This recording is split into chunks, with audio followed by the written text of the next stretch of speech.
Assalamualaikum warahmatullahi wabarakatuh. Waalaikumsalam warahmatullahi wabarakatuh. Halo, assalamualaikum. Cek. Waalaikumsalam. Waalaikumsalam, Pak. Oke, bisa ya dengar ya.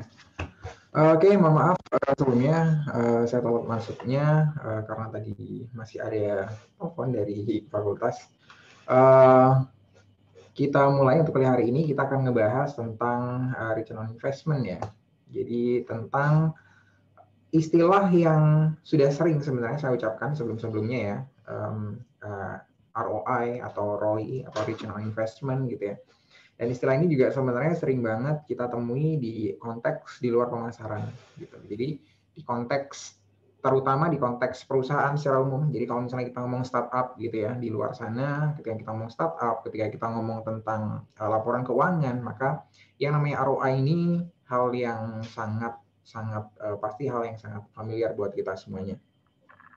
Jadi saya yakin dari kalian mayoritas pasti pernah ngedengar yang namanya ROI ini sebelum saya ngobrol tentang ini ya di beberapa kuliah sebelumnya. Jadi ini nggak akan jadi bahasan yang susah buat kita gitu. Cuman sekarang yang perlu kita paham adalah gimana maksud atau konteks dari ROI ini di bidang pemasaran gitu ya. Jadi di bidang pemasaran itu lebih kayak gimana sih ROI ini yang dimaksud gitu. Oke, yang pertama jangan lupa ya untuk presensi di OCW dan disegerakan. Jadi sambil dengerin, sambil presensi biar nggak terlambat, gitu. Biar nggak kelewat. Oke, berikutnya ROI. ROI di sini jadi pertanyaan ya. Apakah ROI itu di ultimate metric? Gitu ya. Apakah ini jadi metrik yang paling dewa ya? Yang paling wow gitu, yang paling metrik dari segala metrik gitu. Apakah iya gitu ya? Jadi kan soalnya karena tadi kita ketika ngomong tentang ROI ini sifatnya universal gitu ya. Setiap orang dari divisi lain pun paham dengan ROI gitu ya. Mereka ngerti kalau ROI ini maksudnya adalah return on investment gitu ya. Akan sangat kecil kemungkinan mereka akan mengasosiasikan ROI ini dengan konteks-konteks lain ya di luar return on investment. Nah, tadi balik lagi ke pertanyaan, apakah ini jadi metrik satu-satunya metrik yang paling penting atau paling tinggi kastanya yang paling harus kita cari gitu ya.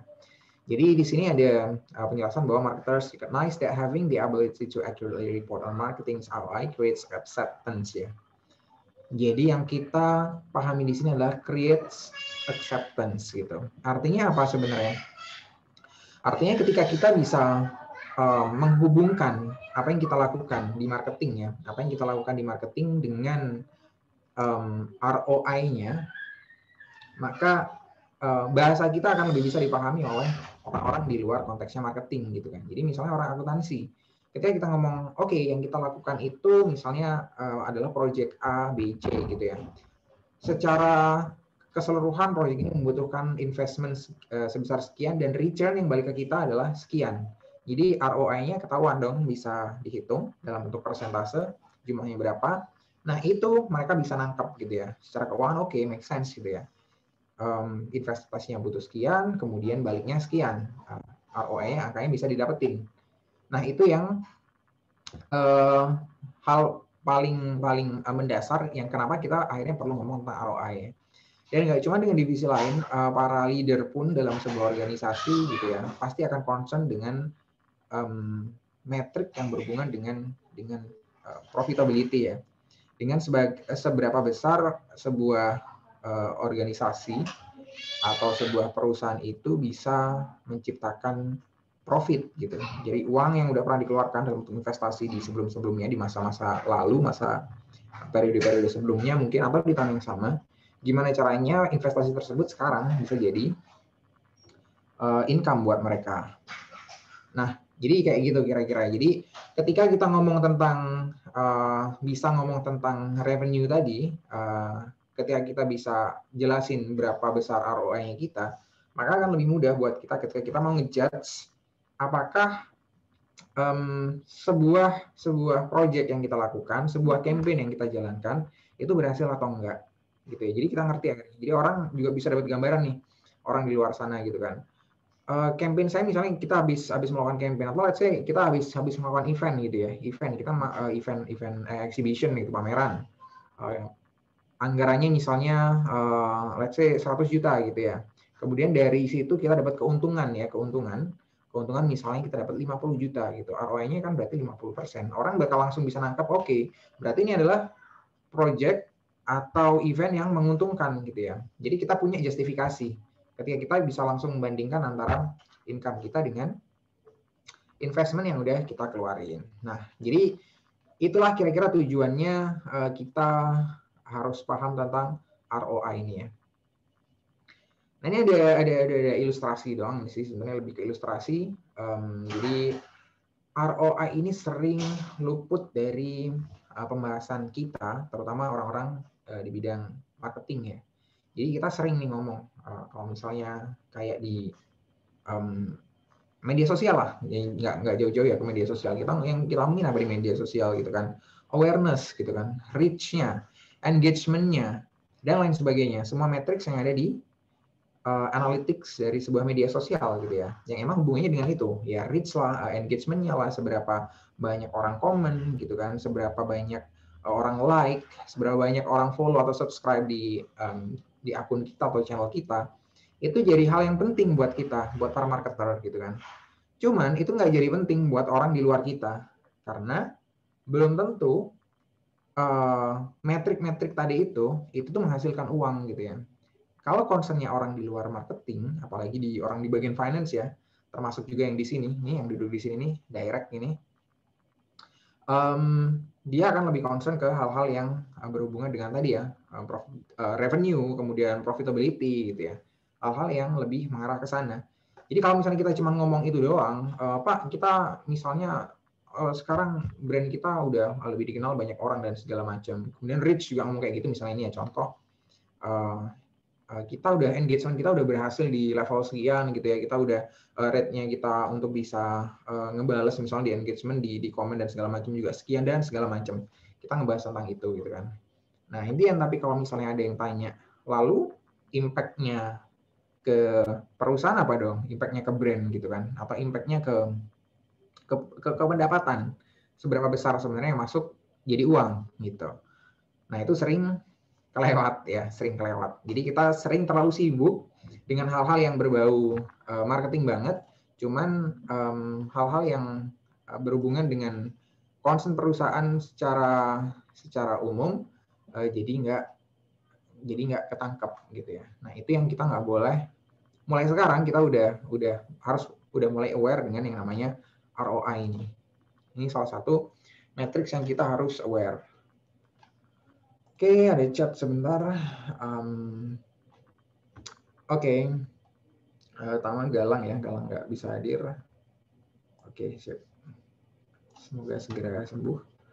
Amin. Ya, nggak apa ya kalau yang mau off cam juga masih mau off cam dulu nggak apa-apa. Cuman kalau misalnya mau on cam juga, saya juga bisa lihat kalian. Thank you. Oke, jadi saya lanjutkan ya. Di sini di sebuah perusahaan itu sering memang kita cuma ngebahas yang namanya brand reach nih ya. Kalau kita di bagian marketing ya, kalau kita di bagian marketing akan berbeda kalau kita di bagian sales ya di sebuah perusahaan. Itu kan juga nggak jauh-jauh dari fungsi kita kan ya. Jadi kalau misalnya kita di bagian sales, kalau di sebuah perusahaan ya yang diomong angka-angka dan angka terus gitu ya. Jadi sekarang salesnya berapa, besok berapa, targetnya berapa, udah achieve berapa persen dan segala macam, itu omongan obrolan orang-orang sales gitu. Tapi kalau kita orang-orang marketing ya, orang-orang yang brand ya di bagian komunikasi, brand and communication atau marketing communication di sebuah perusahaan itu ya itu tadi kita masih belum terlalu familiar dengan yang namanya ROI. Cuman sekarang sih semakin kesini sih ya. Semakin banyak startup yang aware dengan metrik-metrik yang penting ini, saya kira udah ada shift ya, udah ada kecenderungan untuk berubah tadi ya ke arah yang memang yang metrik-metrik yang memang lebih penting, lebih berhubungan dengan bisnis secara keseluruhan. Nah, ini makanya di sini kalau disebutin marketing itu terlalu lamban untuk mengembrace untuk mengikut sertakan, untuk merangkul ya. ROI ini jadi sebuah metrik yang penting buat kita, gitu ya. Nah makanya dari sekarang kita udah mulai paham sih, jadi ini nggak boleh absen dari kita ya. Jadi sebisa mungkin kita harus bisa ngitung ROI dari proyek-proyek yang kita lakukan, dari campaign yang kita lakukan. Gitu. Jadi kita butuh modal berapa sih untuk ngelakuin proyek tertentu gitu ya. Dan kira-kira bakal balik berapa gitu. Secara umum kayak gitu. Nanti akan kita bahas yang secara detailnya. Nah ini adalah salah satu pertanyaan ya, pertanyaan di Quora gitu ya. Ini sebenarnya yang saya kutip dari buku. Jadi apa sih yang dimaksud, pertanyaan ini kayak gini ya, apa yang dimaksud, apa yang di-consider ya, apa yang dianggap sebagai ROI yang bagus buat digital marketing campaign, buat campaign digital marketing ya, untuk sebuah perusahaan consulting gitu. Jadi perusahaan consulting, contohnya, ada misalnya sih contoh perusahaan consulting di Indonesia? Ada? Perusahaan consulting, gampang. Ada yang bisa ngasih nggak? Ngasih contohnya. Yuk sebut aja random nggak apa-apa. Ada? Nggak ada ya? Oke, jadi salah satu perusahaan consulting mungkin yang buat kalian biasa familiar ya, denger ya, tapi mungkin entah mungkin kalian cuman sekedar nggak jawab atau emang belum menghubungkan keduanya gitu ya. Jadi Markplus itu adalah salah satunya adalah perusahaan consulting ya. Jadi Markplus itu sebenarnya brand yang umbrella brand ya. Mereka punya banyak service sebenarnya. Jadi ada Markplus Institute ya, ada Markplus yang consulting tadi yang hubungannya dengan konsultasi tentang marketing dari sebuah perusahaan gitu ya, strategi untuk branding, strategi pemasaran dan lain sebagainya gitu ya. Dan ada lini-lini bisnis yang lain. Kalau misalnya consulting yang dari luar negeri itu juga banyak ya. Jadi yang ada di mungkin adanya di Jakarta ya, di Jakarta, Surabaya mungkin masih ada kayak Deloitte, PricewaterhouseCoopers gitu ya. Mereka sebenarnya akuntan publik juga, cuman di waktu yang sama mereka juga perusahaan consulting. Dan kemudian McKinsey ya, kalau misalnya kalian pernah dengar tentang McKinsey, itu adalah perusahaan-perusahaan consulting yang keren-keren ya, yang levelnya internasional. Jadi kalau kalian berminat jadi konsultan, kalian bisa pertimbangkan untuk bekerja di sana. Itu nggak kaleng-kaleng ya, kalau di sana emang itu perusahaan yang wow banget. Jadi kalau kalian yang pengen ke consulting bisa nyoba ke sana dulu at least. Nah, ini pertanyaannya kayak gitu ya. Jadi apa sih yang kira-kira ROI yang bagus itu kayak gimana sih kalau buat sebuah perusahaan consulting untuk campaign mereka di digital marketing gitu ya. Jadi untuk digital marketing, khusus untuk digital marketingnya doang. Nah ada nih yang jawab, terus ya ada yang jawab, ini seperti saya kutip dari buku ya. Jadi jawabannya adalah, pokoknya sih sebenarnya gini gitu ya, bahasa santainya. Pokoknya kayak gini, kalau misalnya kamu bisa buat atau bisa generate atau bisa dapetin leads yang nilainya kamu ketika cost-nya itu yang kamu keluarin itu adalah sekitar cuma $50 gitu ya. Kemungkinan kamu juga udah berjalan dengan baik sih. Gitu. Nah dari kalian pertama ini kayak udah menyimpulkan gitu kan. Jadi kalau misalnya kamu udah bisa dapat leads, satu leads-nya itu harganya 50, cost-nya ya, untuk bisa dapat lead itu adalah $50, maka kamu udah bisa jalan dengan baik gitu. Udah bisa dianggap oke gitu. Jadi kalian pertama ini udah agak kurang pas gitu ya. Kemudian berikutnya dia jelasin lagi, terutama kalau misalnya kontrak-kontrak di perusahaan kamu itu adalah kontrak-kontrak yang nilainya gede-gede gitu ya, nilainya ribuan dolar gitu ya, atau mungkin puluhan ribu dolar dan lain sebagainya. Maka perbandingan antara cost untuk mendapatkan lead tadi itu sebesar $50 itu berbanding jauh gitu ya. Itu hanya fraction doang, hanya sebagian receh doang gitu ya, sebagian kecil doang dari nilai kontrak secara total gitu. Nah, kalau misalnya kalian bisa dapat response rate-nya adalah 20% untuk soft conversion, Jadi soft conversion itu kayak misalnya dapat kita nyebar e-book gitu ya dan segala macam. Itu aja udah cukup untuk bisa dipertimbangkan sebagai ROI yang bagus gitu ya. Nah, pertanyaannya kan jadi kayak gini, di sini jawaban di sini apakah relate sama pertanyaan di atas? Kalau kita tanya relate atau enggaknya, jawabannya relate gitu ya. Tapi apakah cukup menjawab, apakah di situ juga dihadirkan konteks ROI-nya dengan ROI dengan cukup akurat? Jawabannya enggak gitu ya. Jadi di sini ada beberapa yang jadi ini ya, jadi layak didiskusikan gitu. Jadi yang pertama jawaban ini adalah menyebut bahwa tadi ya, dia tiba-tiba udah langsung nyebut cost per leads gitu ya. Cost per leads udah disebutin di awal gitu. Padahal ya kita harus ngerti dulu ya tingkat konversinya dulu itu berapa gitu ya. Jangan ketika kita ngomong langsung cost per leadmu, kalau misalnya cost per leadmu itu sekian, maka perusahaanmu bagus. Kalau cost per leadmu di atas itu, maka perusahaanmu ROI-nya maka kurang bagus. Nah ini kan kesimpulan yang terlalu apa ya, terlalu dini gitu ya, untuk bisa menyimpulkan bagus atau enggaknya. Jadi untuk bisa mengetahui bagus enggaknya ya kita emang biasanya akan melihat itu dari ROI. ROI itu di belakang ya. ROI itu di belakang. Jadi investmentnya itu emang di awal biasanya kita ngeluarin duit untuk investment, tapi return itu kan baliknya di belakang gitu ya. Namanya juga balik gitu kan. Jadi return itu di belakang. Jadi kita udah ngeluarin investasi, yang namanya untung itu kan di belakang. Nggak kita langsung untung di depan gitu ya. Jadi di depan untung dulu kita nggak ada ceritanya. Jadi emang kita ngeluarin investasi dulu, baru kita untung setelah itu gitu ya. Dan ketika kita untung, ataupun misalnya rugi, baru bisa kita ngitung. Apakah seberapa untung atau seberapa rugi kita. Itu sih sebenarnya ROI itu. Seberapa untung atau seberapa rugi kita gitu ya secara persentasi. Jadi kalau kita udah bisa ngitung ROI-nya, maka kita udah bisa ngomong itu baik atau buruk gitu ya. Nah, yang diharapkan sebenarnya dari pertanyaan ini adalah nilai ROI-nya tadi ya. Nilai ROI itu rata-rata di persentase. Dia pengen ngerti sih benchmark-nya itu kira-kira berapa. Kalau di perusahaan consulting itu kira-kira berapa sih digital marketing campaign itu ROI-nya gitu kan. Segede apa gitu. Dia pengen ngerti, misalnya dia udah ngelakuin nih campaign. ROI-nya let's say cuman 10% gitu ya. Nah, apakah 10% ini udah bisa dia udah bisa puas dengan 10% atau enggak gitu ya. 10% ini kecil atau gede, dia kan belum tahu. Kalau dia belum bisa benchmark di tempat lain. Jangan-jangan di tempat lain nih 50% atau mungkin 100% gitu ya ROI-nya. Jangan-jangan saya ketinggalan jauh ROI saya dibandingkan dengan yang lain.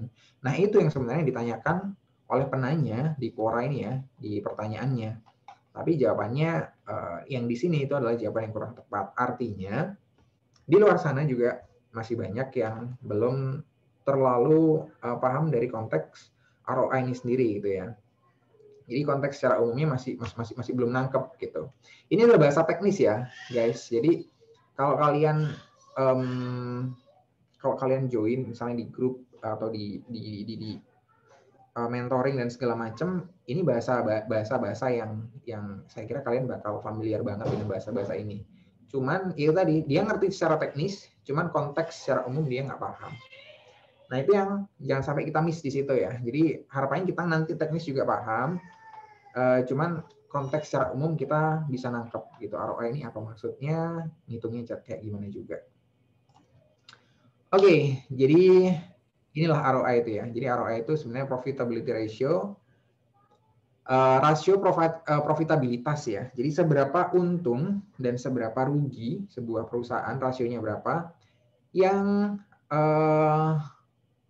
yang ditunjukkan dari ukuran perbandingan antara profit yang kembali dibandingkan dengan investment yang sudah dikeluarkan gitu ya.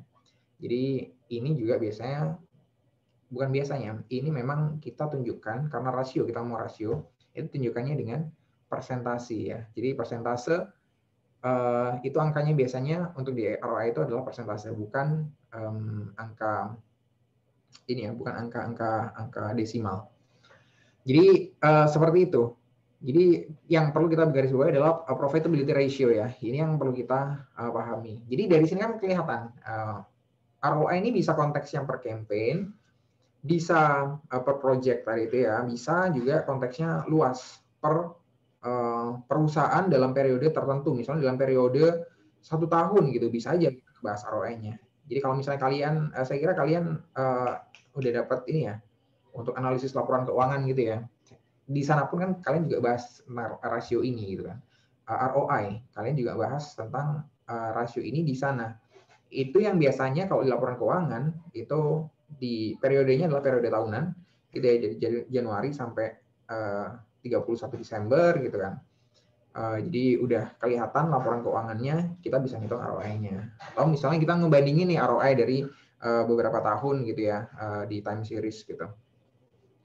Nah, jadi ROI itu kayak gitu.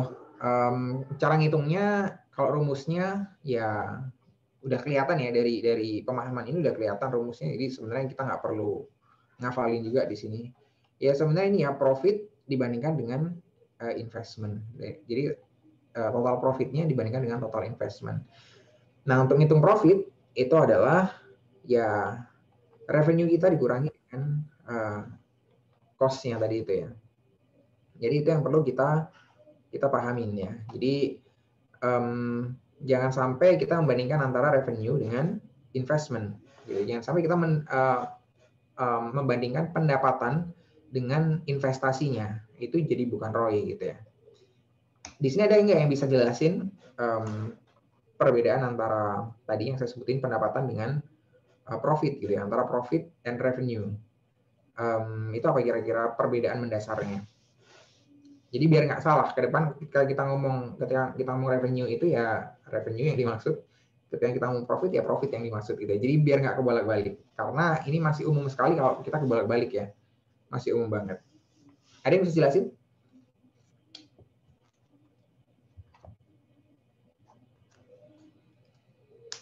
Adakah?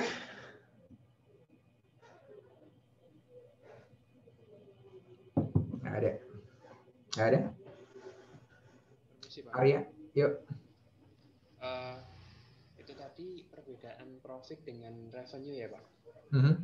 Ya, jadi kalau profit itu laba yang dihasilkan dari suatu usaha Pak. Kalau pendapatan itu, kalau revenue itu pendapatan yang kita dapatkan atas usaha yang kita lakukan, begitu Pak. Hubungannya apa antara revenue dengan profit? Hubungannya itu kalau profit itu biasanya nilai yang ada di revenue tapi kayak lebih besar gitu loh Pak. Jadi bisa kayak balik modal begitu Pak. Oke. Kayak gitu. Oke, thank you penjelasannya. Ya, jadi tadi lebih nyebutin lebih ke pendapatan sama labanya ya. Ada yang lain mungkin ada tambahan? Izin masuk Pak. Yap. Jadi kalau pendapatan itu pemasukan yang diterima oleh sebuah perusahaan. Tetapi kalau profit itu pengurangan dari pendapatan dan beban-beban Pak. Oke, thank you. Thank you Revinda. Jadi tadi dari Arya lebih dijelaskan sebenarnya konteksnya. Kalau dari Arya tadi kalau saya nangkapnya ya itu lebih ke definisinya atau mungkin translasinya. Tapi tadi dari Revinda saya kira lebih clear untuk bisa membedakan dari kedua hal tersebut ya. Jadi sebenarnya kedua hal tersebut punya hubungan yang sangat erat ya. Hubungannya erat banget. Akan ada kecenderungan bahwa kamu misalnya yang salah satu tinggi, yang satunya tinggi juga. Kecenderungan ya. Jadi bukan hubungan yang mutlak gitu. Kenapa bukan hubungan yang mutlak? Karena tadi seperti disebutkan sama Revinda ya.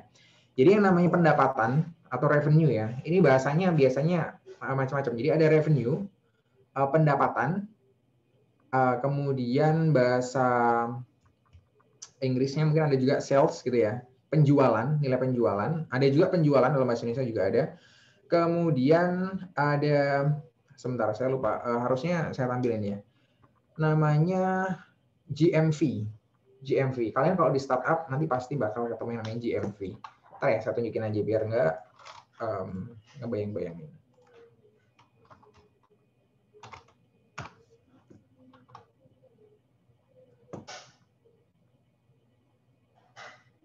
Oke, ini dari Investopedia aja biar ini ya, kalau kalian nyari istilah-istilah investasi keuangan di Investopedia ini cukup bisa dipercaya ya.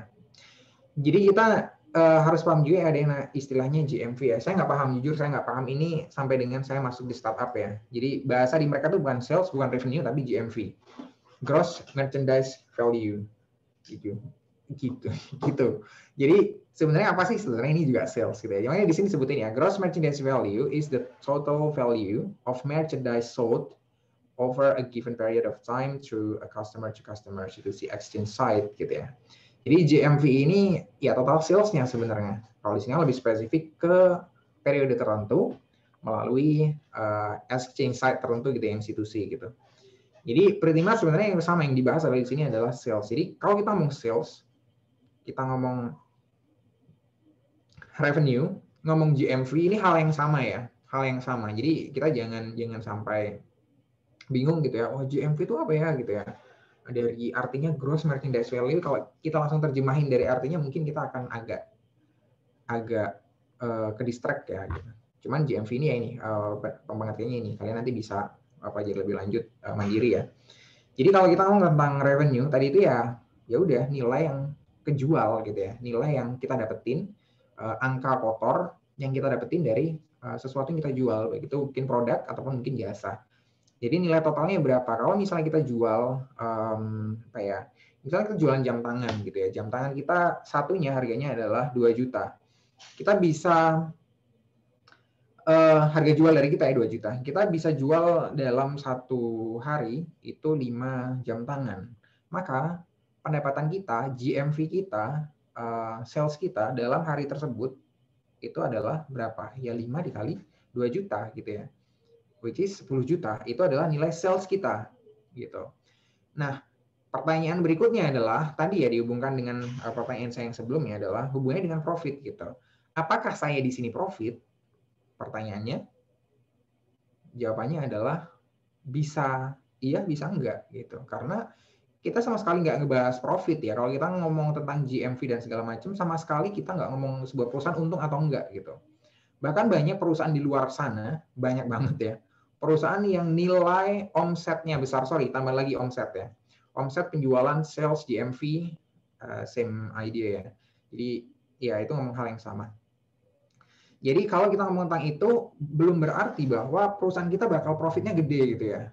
Perusahaan kita bakal sudah profit. Banyak perusahaan di sana, terutama perusahaan startup ya. Terutama perusahaan startup yang saat ini, itu mereka pendapatannya gede banget, tapi mereka nggak bisa mengkonversi, bukan nggak bisa. Memang salah satu strategi mereka adalah mereka yang bakar-bakar uang dan lain sebagainya, sehingga omset yang gede itu baru berupa omset, belum berupa jadi profit gitu ya. Mereka belum untung dari situ, mereka cuma bisa jualan aja tapi belum bisa untung.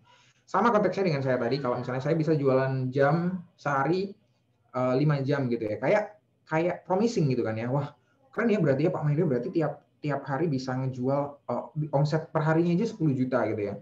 Berarti kita bisa bayangin untungnya berapa. Ya nggak bisa dibayangin gitu ya. Harus kita lihat dulu. Saya dapatnya jam itu harga belinya berapa gitu kan. Jadi cost yang saya keluarkan, baik itu harga beli mungkin, atau misalnya saya harus ngiklan untuk bisa jam itu bisa dijual gitu ya. Saya harus ngiklan di Instagram Ads kayak atau di Google gitu ya. Atau mungkin di iklan-iklan yang lain gitu kan. Mungkin di situ ada gitu ya, dan itu harus diperhitungkan. Jadinya kita ngerti nanti untungnya saya berapa gitu kan. Kalau memang harga beli jamnya misalnya 1 juta gitu ya, 1 juta, biaya iklannya let's say 200.000 total gitu ya, 200.000 total. Jadi kan 1 juta dikali 5 juta, sedangkan biaya iklannya 200. Jadi 5 juta 200 adalah cost-nya saya. Maka keuntungannya saya adalah 4.800.000. Nah itu yang kita sebut dengan profit gitu ya, keuntungan saya. Jadi di situ ada profitnya. Profit saya 4.800.000 dari revenue yang tadi itu 10 juta gitu ya. Nah, kalau misalnya kita bandingin ya 4.800.000, kalau kita misalnya mau ngitung ROI, Jadi ngitung ROI berarti kan ngitung yang udah saya dapat profitnya dibandingkan dengan investment yang saya keluarkan tadi. Investmentnya berapa? 5.200.000 berarti 4,8 per 5,2. Jadi dapatnya berapa persentasenya nanti ya. Nah, itu yang kita maksud dengan ROI. Jadi nggak serta-merta ketika pendapatan tinggi itu maka profit tinggi ya. Itu nggak serta-merta gitu. Even perusahaan gede gitu. Belum tentu. Jadi kalau misalnya kita bisa melihat revenue doang, maka belum tentu profit itu bakal tinggi. Tapi logika yang sedikit berbeda ya. Kalau misalnya kita melihat profit gede banget gitu kan, kemungkinan juga salesnya bakal gede banget gitu. Karena untuk bisa create profit yang gede butuh revenue yang gede ya, butuh revenue yang gede untuk ketika nanti udah dikurangi dengan cost-nya, semua beban-beban yang dikeluarin itu masih jadinya gede. Nah itu yang harus dipahami ya. Jadi kita jangan sampai kebolak-balik. Kalau saya sih kebetulan memang background saya dari keuangan ya. Yang awal banget saya memang kuliah di keuangan, cuman akhirnya bergeser ke marketing gitu ya. Cuman ini bukan karena saya keuangan. Di luar sana ketika saya kerja di beberapa perusahaan pun, ini jadi bahasan di marketing yang bahasan sehari-hari ya. Bahasan sehari-hari. Jadi sebentar, kalau saya masih ada datanya nggak ya? Data, bentar ya, saya tunjukkan aja nggak apa-apa. Bentar, saya cari sebentar. Masih ada atau enggak?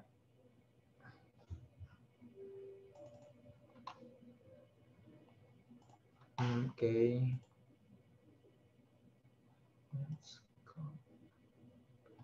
Iya, kayaknya di hard drive saya yang lain.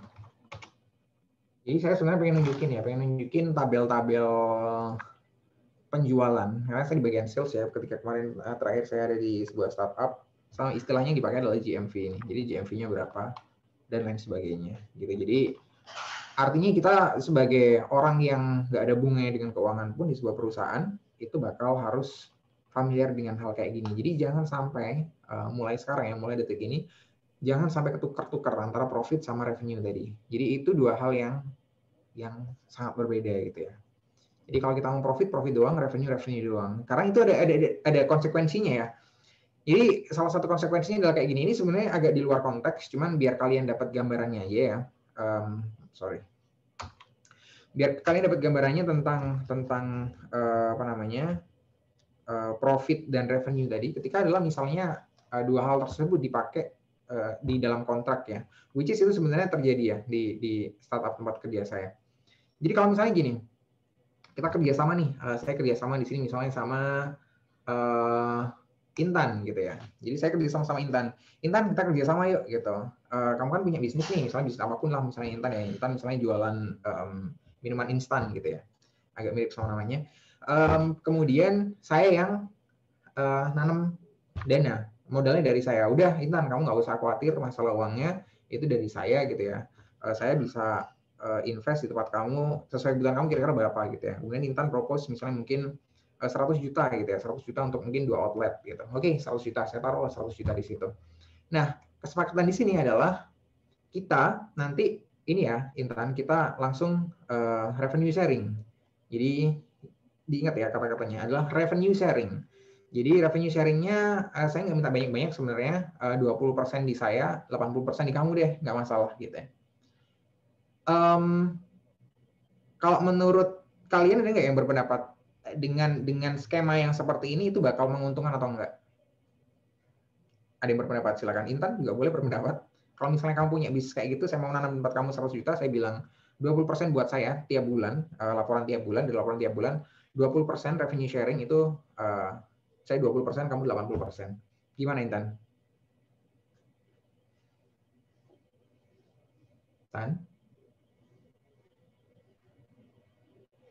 Intan, kamu mana Tan? Di sini Pak.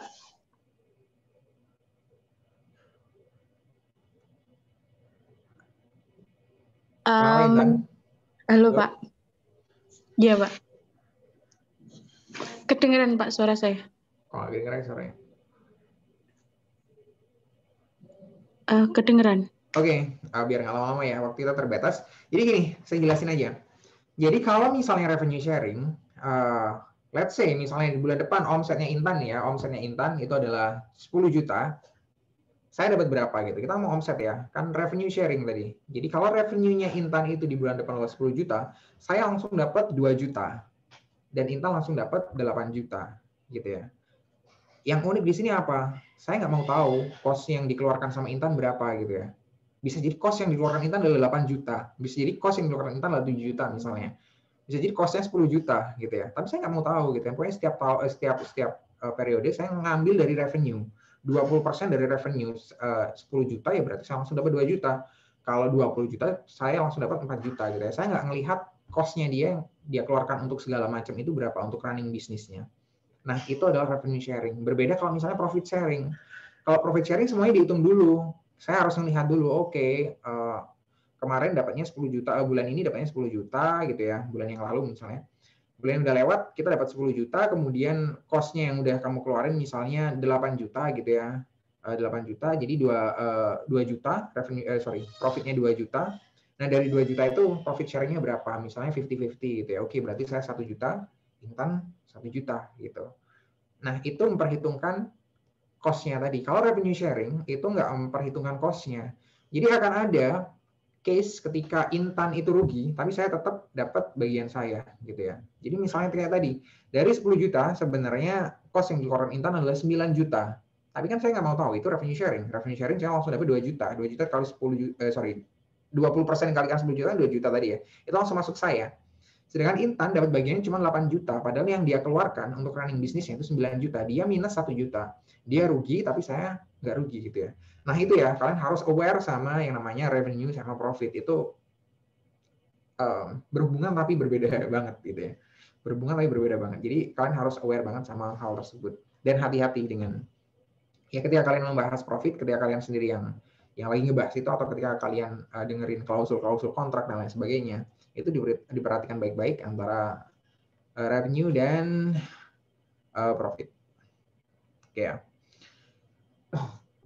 Jadi kalau profit, kata-kata apa ya, istilah lainnya itu bisa profit, bisa margin ya. Biasanya ada yang bilang margin gitu doang, itu ada. Itu maksudnya ya profitnya tadi itu. Ada yang bilang lengkap profit margin juga ada. Nah ini hanya contoh perhitungan basic ya, penghitungan basic. Jadi contohnya ini adalah di ini kenapa animation-nya nggak jalan ya. Ini harusnya gambarnya masih nanti keluarnya. Cuman it's fine lah, udah terlanjur gitu kan. Jadi sebenarnya di sini kita ngebahas tentang seberapa seberapa ROI, seberapa besar ROI yang bisa kita hitung dari sini gitu ya. Jadi di sini sebenarnya contohnya adalah trade show. Trade show ini pameran ya, pameran ya tergantung ini apa. Misalnya mobil, let's say ini mobil gitu ya. Jadi pameran mobil, kita nyelenggarain pameran mobil, atau mobil terlalu murah sih segini. Motor deh, pameran motor gitu ya di mall misalnya. Kita udah ngeluarin cost-nya ini ya, berupa sponsorship fees, kemudian travel expenses, dan lain-lain. Ini cost ini ya, kita udah detail, ini cuman gambaran aja. Totalnya adalah 21 juta. Kemudian sales from show leads, itu ada 45 juta. Gitu ya. Kemudian total return-nya adalah 24 juta. Jadi 24 juta dapat dari mana? 45 dikurangi 21 gitu ya. Nah ini return-nya. Return-nya ini kemudian kita kurangi dengan kita bandingkan dengan total cost tadi. Jadi masih lebih gede di sini, lebih gede 24 ini ya. Artinya di atas 100% baliknya gitu. Jadi kalau misalnya lebih kecil pun itu juga masih balik gitu ya. Misalnya 10.500.000 berarti ya 50%. Gitu ya. Kalau di sini karena jauh lebih gede, maka lebih dari 100%. Nah, di sini kita ngitungnya jadi gampang ya. Jadi gampang ngitungnya. Kalau ngitung ROI di sini jadi gampang. Karena ya tadi kita udah total cost-nya kelihatan, kemudian total return-nya kelihatan, bisa dihitung, kemudian akhirnya ROI-nya bisa clear lah. Gampang banget ngitungnya 114%. Jadi ini angka yang fantastik ya, makanya di sini ada gambarnya Om Trump ini. Nah, ini versi gampang gitu ya, versi ngitungnya ROI yang gampang. Case yang berikutnya adalah gimana kalau misalnya kita rugi gitu ya. Kita rugi kayak gini. Jadi total cost tetap 21 juta. Kemudian sales-nya from show leads. Jadi yang pembelian yang datang dari ketika kita menyelenggarakan trade show ini cuma sebesar 15 juta gitu ya. Maka return-nya negatif gitu ya. Artinya biaya yang kita keluarkan untuk menyelenggarakan event tersebut atau untuk ikutan di exhibition tersebut itu lebih gede daripada return yang kita dapat. Akhirnya sebenarnya ROI kita jadi minus ya. Jadi minus artinya rugi sebenarnya kita. Nah, di sini kan jadi pertanyaan, ROI kita negatif gitu kan. apakah negatif ini lalu berarti bahwa dari show tersebut itu nggak ada hasilnya? Jadi ya udah sih, ya, kayak Mas sebelah ini ya bilang ya, jadi it's finished, it's done gitu kan. Ya udah, ini berarti event yang jelek, kita gagal di situ, it's done, selesai pokoknya. Ini udah, ya udah sekedar gagal gitu aja. Apakah seperti itu atau ada view lain kalau dari kalian? Kalau ngelihat, kalau misalnya kalian menyelenggarakan sebuah event dan kalian rugi seperti ini, apakah akhirnya dengan melihat ROI-nya ini aja itu menjadi justifikasi buat kalian untuk oke, acaranya gagal berarti? Kayak itu nggak kira-kira? Ada yang bisa berpendapat? Permisi, Pak. Ismail? Iya, kalau silakan yang mana? Siapa dulu? Ya, mau coba ya, Pak ya. Ismail Coba jawab. Ya, kalau menurut saya belum tentu sih, Pak. Siapa tahu itu orang-orang yang lihat pameran itu cuma masih sampai ke tahap tertarik gitu, belum sampai ingin membeli gitu. Jadi masih ke engagement-nya aja. Suara saya sudah jelas, Pak. Yang lain dengar suara Ismail? Dengar, Pak. Dengar, Pak. Dengar, Pak.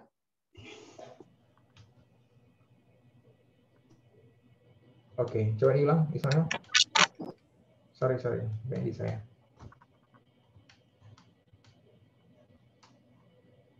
Ismail? Iya, Pak. Bisa diulang? Sorry, tadi ya, kayaknya disconnect. Oh ya, kalau menurut saya itu belum tentu rugi sih, Pak.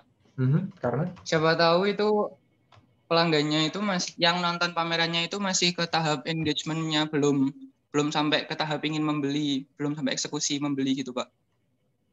Okay. Masih ada kaitannya sama yang panel kemarin. Siap. Menarik.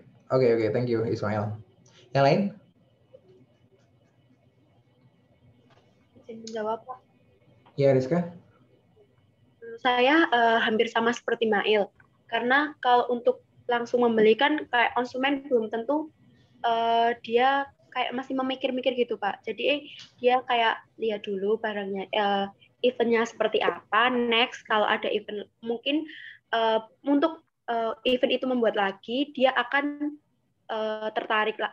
Mungkin akan tertarik, jadi di next event dia akan mendapatkan ROI yang menguntungkan seperti itu, Pak. Terima kasih. Oke. Ya, jadi masih sama ya. Jadi ya, tadi ada hubungannya dengan customer journey atau funneling kalau di sales ya. Oke, ada lagi yang lain?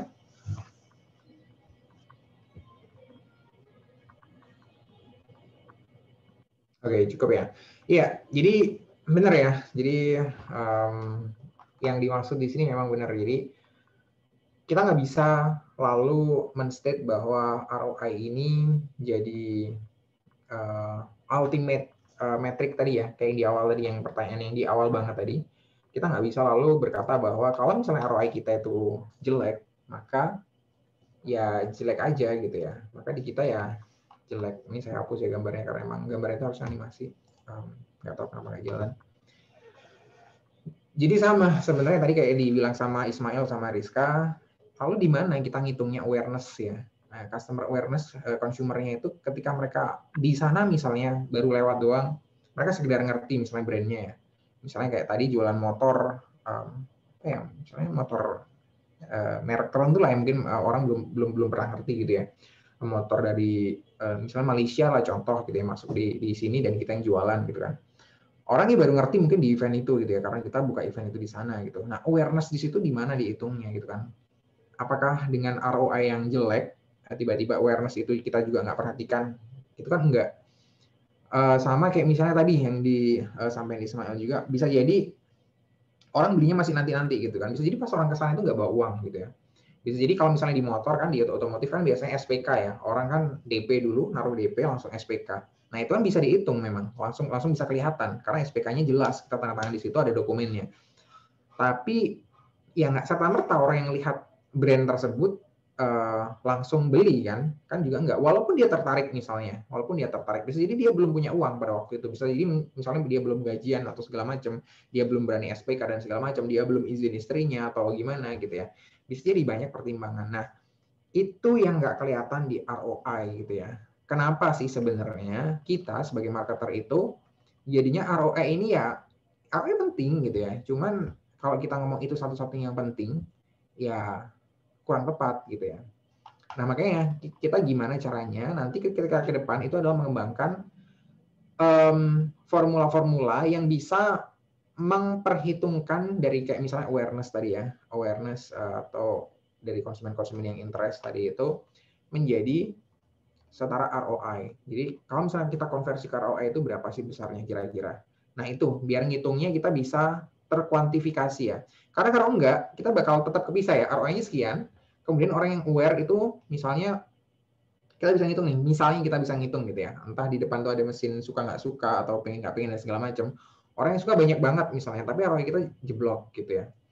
Nanti dari kita tetap kepisah antara awareness sendiri, ROI sendiri gitu kan. Nah terus awareness ini apa manfaatnya buat ROI kalau misalnya awareness-nya banyak, ROI-nya kenapa masih kecil? Nah hal yang seperti itu yang perlu kita di marketing analytics ini perlu kita pahami ya, perlu kita bikin jembatannya biar kita bisa ngitung dengan lebih representatif, lebih menunjukkan fakta yang ada di luar sana.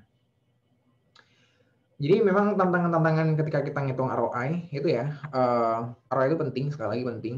Jadi kita nggak bisa mengesampingkan ROI, cuman di sisi yang lain kita masih nemuin tantangan-tantangan yang beberapa ini yang akan saya bacakan ya. Yang pertama adalah ya nggak semua marketers ya itu udah paham atau mungkin ngerasa bahwa ya ROI ini sebenarnya something yang impossible to do ya. Jadi kayaknya saya nggak bakal bisa deh ngitung kayak gitu ya. Basic saya orangnya bukan orang, maksudnya basicnya marketer tersebut misalnya ya, bukan orang yang suka hitung-hitungan dan segala macam, maka saya nggak akan masuk ke sini gitu ya. Saya akan lebih masuk ke bagaimana cara berkomunikasi, misalnya create sesuatu yang artistik, sesuatu yang punya sentuhan-sentuhan seni di dalam dia melakukan branding dan segala macam misalnya. Ada orang yang mungkin pendekatannya lebih ke sana dibandingkan dengan orang-orang yang lebih suka ngitung gitu ya. Kemudian tentu memang di luar sana yang kita dapatkan memang belum ada sistem yang benar-benar bisa ngitung ya, ngitung secara akurat. Semua matriks kita masukkan, semua variabel kita perhitungkan dalam ROI ini. Makanya tadi kalau kita misalnya yang udah kita hitung tadi, variabelnya apa sih? Ya cuma 2 kan sebenarnya. Cuma 2 dari variabel dari ROI yang dari rumus tadi itu cuma 2 gitu kan. Ya keuntungan atau profit dibagi investment. Udah itu doang gitu ya. Jadi cuma dari 2 itu doang. Sedangkan yang lain-lain awareness kayak atau mungkin intention to buy dan segala macam, orang pengen beli banget sebenarnya, cuman belum bisa beli, itu nggak kelihatan di angka ROI ini gitu ya. Jadi itu yang jadi PR buat kita, dan nggak ada sistem di luar sana yang bisa ngebantu kita untuk bisa langsung ngitung secara otomatis semuanya itu di dalam satu angka gitu. Makanya di dashboard nanti masih akan ada terpisah-pisah ya. ROI-nya sekian, kalau misalnya kita punya campaign tertentu, kemudian nanti awareness sekian, misalnya orang yang aware, click to rate, dan segala macam itu yang berhubungan sama metrik-metrik yang awareness gitu ya. Itu berapa, nanti masih kepisah-pisah kayak gitu memang ke depannya. Nah, cuman gimana caranya nanti kita harus bisa mengkomunikasikan hal tersebut dengan baik. Jadi, event yang kita pernah sebut ya, kayak marketing automation, kemudian CRM, itu nggak ada yang bisa langsung hitung semua hal tersebut ya. Orang yang senang itu sekian gitu kan. Kalau orang yang senang sekian, misalnya dari 10.000 orang, itu kemungkinan kalau misalnya kita melihat data historis, sekitar 6% orang yang akhirnya menyatakan pengen untuk beli gitu ya, dan mungkin 3% atau 2% yang akhirnya benar-benar beli gitu. Jadi dari data historis sebenarnya mungkin bisa kita lihat, tapi sekali lagi kita harus melihat itu secara manual ya, secara manual kita harus ngitung sendiri angka-angka tersebut. Jadi sistem di luar sana belum ngitung sedemikian rumit ya, karena emang rumit ya, ngitung sebegitu banyak variabelnya nanti jadinya. Jadi kayak gitu. Kemudian yang terakhir ini even if the data were available ya, kalau misalnya pun datanya itu ada, yang saya sebutin ya, susah untuk ngitungnya secara akurat ya, secara benar-benar persis ROI dari sebuah marketing gitu ya. Jadi kalaupun ada yang ngitung gitu, kemungkinan juga ada yang berpendapat bahwa hitungan tersebut ya nggak sepenuhnya bisa mewakili ya atau bisa menunjukkan realita yang sebenarnya. Nah, ini ada satu quote ya dari Scott Monty. Scott Monty itu dari Shift Communications. Shift Communications ini adalah salah satu perusahaan gede ya di bidang komunikasi. Bukan komunikasi nih ya, bukan komunikasi telekomunikasi ya. Maksudnya komunikasi brand communication dan yang jenisnya itu. Jadi dia bilang bahwa what's the ROI of putting your pants on in the morning. Gitu. Jadi pertanyaan lebih tepatnya. Jadi dia bertanya sebenarnya, kalau misalnya kalian pakai, ini istilahnya bahasanya emang agak sedikit vulgar ya bahasa orang luar sana gitu kan. Jadi sebenarnya apa sih ROI-nya ketika kalian pakai celana? Pagi-pagi kalian baru pakai celana itu, aktivitas pakai celana itu ngasih kalian return kayak gimana? Kita nggak bisa kan ngitungnya. Apakah dengan pakai celana itu kita jadi dapat deal misalnya misalnya kita sales ya, misalnya dengan pakai celana itu kita dapat deal sebesar 1 juta gitu. Kalau misalnya kita kuantifikasi ya di hari tersebut gitu misalnya. Apakah nilai-nilai yang lain misalnya? Kita nggak bisa ngitung kayak gitu. Celana ini sendiri, pakai celana ini sendiri kira-kira impact-nya ke keberhasilan sebuah dealing itu kayak gimana? Nah itu kan kita nggak bisa ngitung kayak gitu. Tapi sebaliknya, kita pasti ngerti udahan. Kalau misalnya kita nggak pakai celana, misalnya pakai celana pendek gitu ya. Kalau misalnya kita nggak pakai celana panjang gitu ya, pasti kita nggak akan dapat deal-nya gitu. Siapa sih yang mau ketemu sama kita pakai celana pendek gitu? Misalnya kita jualan mobil gitu ya. Jualan mobil, kita sales mobil gitu. Jadi siapa yang mau ketemu sama kita dengan kondisi yang kayak gitu? Nah makanya dia nanya, gambarannya adalah kayak gitu kira-kira. Jadi nggak semua aktivitas, nggak semua campaign, nggak semua project yang ada di marketing itu tiba-tiba bisa dihitung ROI-nya gitu ya. Jadi kalau misalnya kegiatannya ini, ROI-nya itu pasti kayak gini gitu ya. Apalagi yang hubungannya sama awareness tadi ya. Kalau misalnya kita baru ngenalin produk baru nih, kita baru pengen brand kita awareness-nya naik gitu, mungkin bareng sekalian itu kita ngasih bonus dan segala macam gitu ya. ROI-nya gitu gimana? Kita return aja belum dapat sama sekali gitu kan ya. Program kita baru berjalan, kita bagi-bagi misalnya tester produk kita atau diskon buat produk kita gitu ya. Bisa dibeli dengan sangat murah misalnya untuk perkenalan produk di pertama kali. Nah itu ROI-nya kayak gimana? Nggak serta-merta bisa kita hitung. Ya di sini yang dimaksud sama Scott Monty itu kayak gitu. Jadi memang tadi ya di sini 2 hal sih memang. Jadi yang pertama adalah ROI itu penting dan kita harus bisa seakurat mungkin untuk ngitungnya, tapi kita bakal ketemu di konteks di mana ROI itu akan sangat susah dihitung atau mungkin literally nggak bisa gitu ya. Jadi ya kayak tadi itu pakai celana panjang misalnya itu efeknya kita ke ROI kita di hari itu tuh kayak gimana sih gitu. Jadi kayak gitu ya kira-kira ya. Cuman ya kita harus pakai celana gitu kan, karena kalau enggak ya orang nggak bakal ada yang deal sama sekali, nggak akan kita dapetin, deal bakal 0 di hari itu kalau misalnya kita pakai celana. Cuman kalau kita pakai, seberapa itu berpengaruh kan nggak ngerti. Nah itu ada beberapa memang project-project yang memang seperti itu ya, memang harus dilakukan, tapi nggak punya impact langsung ke ROI-nya. Kemudian ini cuman gambaran aja sih kalau di luar itu cultural and practical realities of pengukuran ROI ya. Jadi kayak gimana sih sebenarnya? Jadi kalau di luar, kalau kita mau ROI itu tadi ya, sekali lagi selama itu bisa dihitung, selama itu bisa clear angkanya bisa kita dapat, maka ya itu yang harus kita sajikan, yaitu bagi orang-orang di luar sana, orang-orang di luar marketing department maksudnya, orang-orang di akuntansi, di finance, di C-suite ya, direktur segala macam, mereka bakal aware sama angka ROI ini. Jadi kalau misalnya itu ada dan kita bisa menyertai data tersebut dengan anecdotes ya. Anecdotes-nya artinya kayak fakta-fakta lain di luar ROI gitu, maka itu bakal jadi penting. Tapi sebaliknya, kalau misalnya kita ROI-nya dia nggak ada, cerita-cerita kayak tadi, awareness dan segala macam, bisa jadi nonsense gitu ya buat mereka gitu ya. Iya, oke, followermu banyak gitu ya, misalnya follower di misalnya Instagram bisnis gitu, Instagram yang jualan produk something.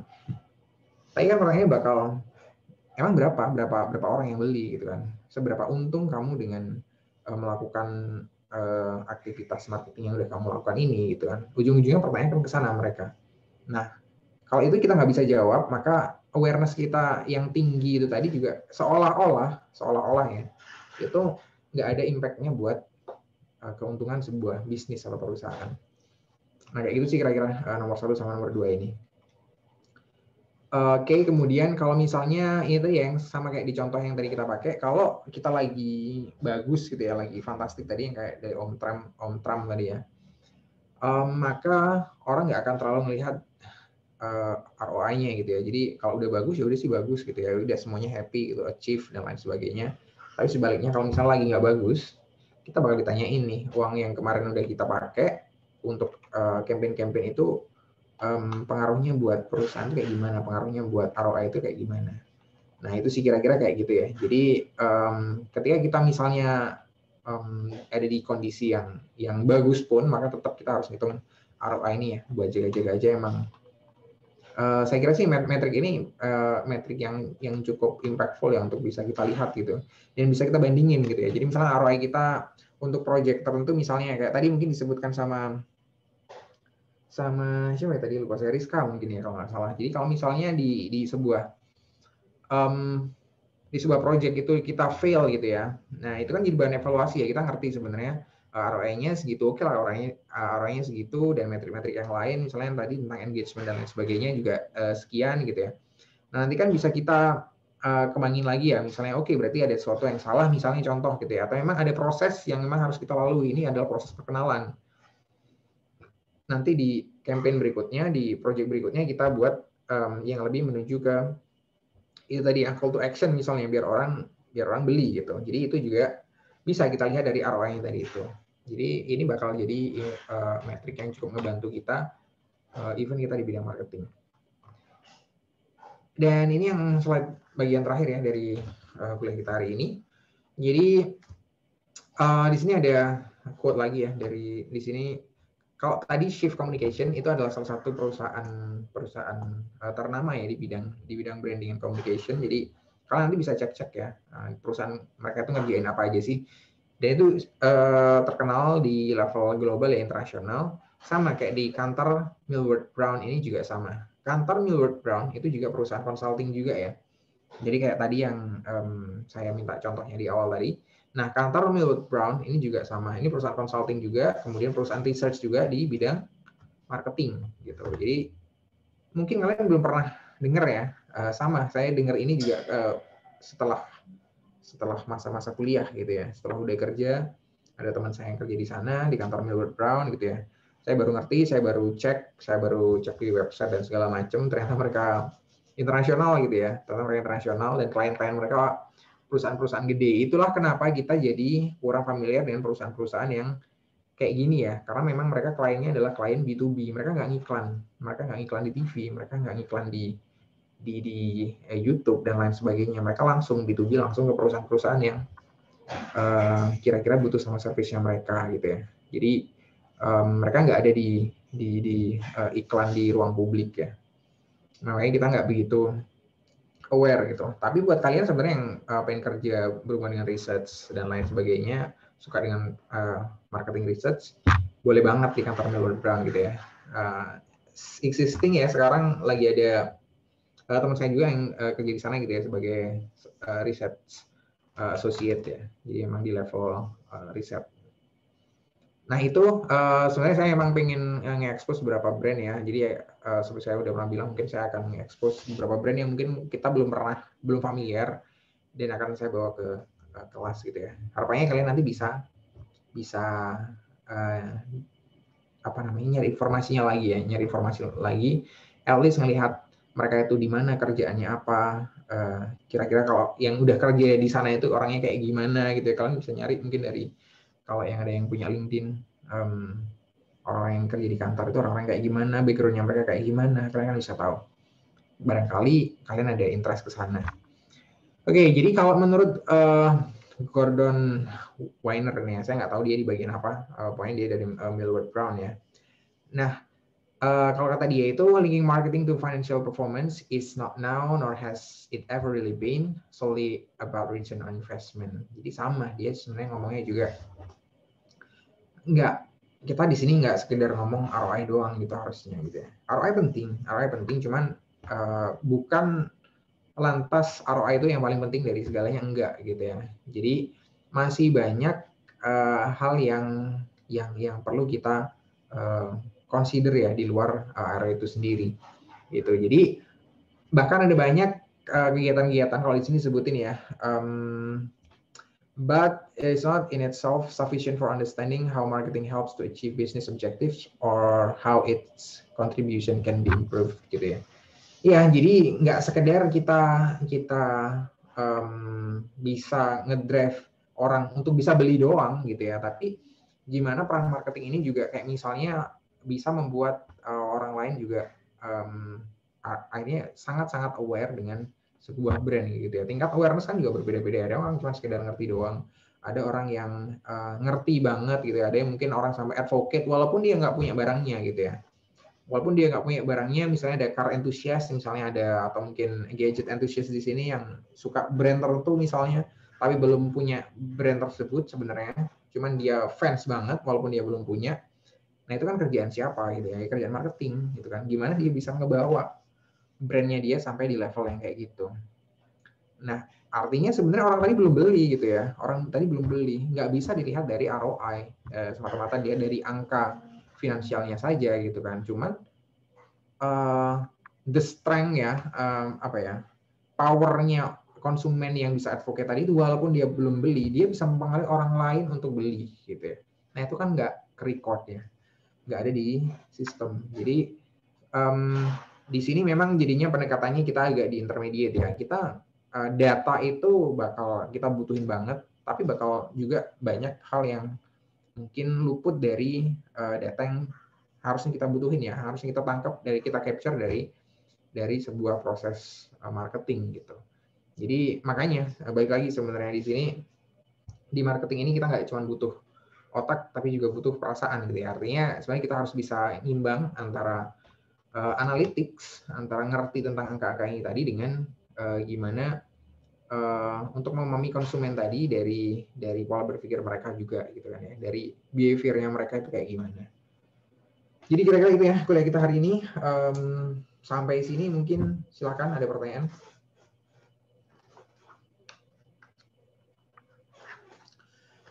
Yuk. Oke. Ada?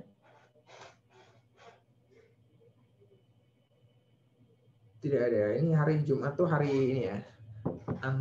Ini Jumat siang gitu kan. Jumat siang tuh even buat saya sebenarnya sama ya. Jumat tuh hari terakhir, hari kerja terakhir, hari belajar terakhir gitu ya. Jadi siap-siap mempersiapkan perasaan untuk weekend gitu ya. Jadi pikiran kita juga udah kesana juga sama ya. Saya juga kayak gitu. Jadi mungkin dari setelah Jumatan tuh mungkin udah agak ke shift ya. Jadi nggak terlalu yang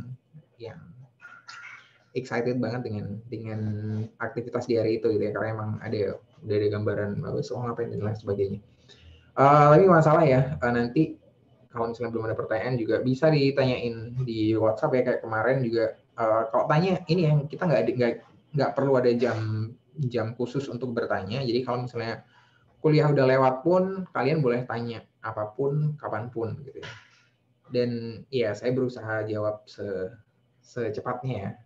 Nanti karena ya kalian pasti realize kalau jawab pasti juga butuh untuk bisa tenang, bisa ngelihat konteksnya dengan baik, untuk bisa ngejawab dengan baik gitu ya. Jadi kalau pas riweh nyempetin jawab, khawatirnya nanti nggak komprehensif ya.